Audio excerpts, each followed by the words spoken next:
Ito ang pinagbabawal na teknik. Panoorin niyo ako kung paano ko manghuli ng isda. Hintay lang tayo. Yan po ay si charong balat ng elepante. O, meron na. Sayang, malayo pa. O sa pala, hagis rin natin.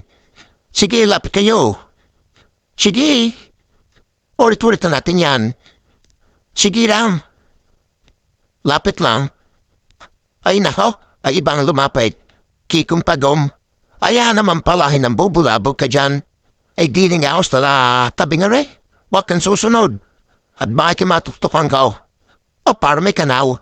Ay may kanaw Aba, ay di nigis lapit kayo dinit. Talagang ako igutom na. Eh sige. O, meron na. Ay hagis ko na. Agisin na. O yan. Nalapit na yan sa palas no. Ito. Kailangan teknik o ayos. Dali. Ganito lang po. Pabilisan lang ang galaw. Ayan naman, okay. Ayos. Abat nakahuli nga. Ay, Oscar, ang galing mo. Tiran mo ako.